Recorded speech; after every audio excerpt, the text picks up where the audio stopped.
Good morning. I'm waiting for my coffee to brew so I can go have it with my chickens. In the meantime, I'm making them a snack today. And so I'm going to show you what they're having. Today is going to be a veggie day.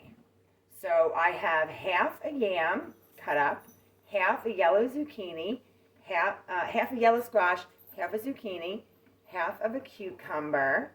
I found a lonely beet in the refrigerator that I must have forgotten to cut out the other night. And it's a little soft, so that's perfect for them. I've got carrots, and I'm going to put it in the food processor. Normally, I have a big farm bucket. I don't know where it is, so I'm thinking TJ left it out in the coop. So I'm using the ice cream bucket that I finished last night that I washed out. So I have this with some chicken scratch in it, which is like corn and grains and sunflower seeds. Oh, sunflower seeds. Hold on. Black oiled sunflower seeds are great for chickens. Okay, so I threw a handful of black oiled sunflower seeds that I normally give to the birds, but they're really good for the chickens, and the chickens are birds. So I'm going to put the bucket to the side, and then additionally, besides the vegetables, they always get cinnamon and oregano. Cinnamon and oregano are natural antibiotics for chickens, which means that they can never build up a tolerance to them, and it helps to keep them healthy. So it's not the strongest stuff if they're sick to try to cure them, but it's definitely a great way to keep them healthy as a preventative. So they get cinnamon and oregano in all of their snacks. But today I am also going to throw in some basil and some rosemary. Sometimes I throw ginger, sage, let's see. They like paprika. I don't give them paprika. But I'm going to put a big wallop of honey in it too. So this is the chicken honey. I lost my patience with trying to get it out of the container last week. So I cut it open. So what I'm going to do is I'm going to start with the yams and the carrots. I'm going to throw those in the food processor. I can't put them in there with the cucumbers and the squash because they come out like mush if I do it too long. So I'm going to put those in. And then once they're ground up, I'll throw in the beets. And then I'll throw in the squash. Give it a little spin, and then we'll take it out to the chickens. Polly! I wonder where Polly is. Polly's like almost totally blind now. So she still follows me around the house, but it's slower. I'm hoping that she pops in so I can give her a snack too. Pollyanna! I just heard her. She said, Pollyanna! So I've got the carrots and the yams are now, oops. I'm going to dump those in my bucket. Give it a little wipe out. And then the beets, the zucchini, squash, and the cucumbers.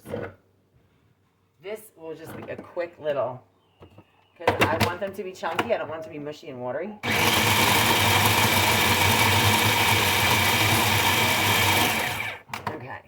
So, oh, that looks really pretty. The beets make it look so pretty because they're like red and purple now. See how pretty that is?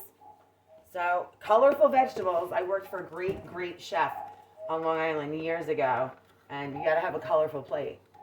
The more colors, the more nutrients. So, just as a little bonus of tidbit information, chickens can have just about any food that you eat, with the exception of a handful.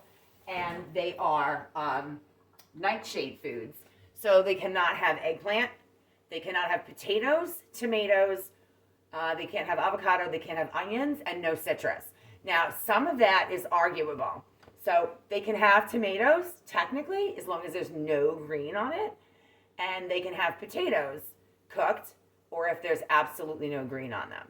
So for me, it's not worth the risk or the argument. I don't give them any of those foods simply because there are so many other foods that they can eat that are delicious. Some cinnamon going in. I like to put a lot of cinnamon. So why bother giving them something that may or may not be harmful to them if I have so many other options? I'm just going to pull the lid off of this.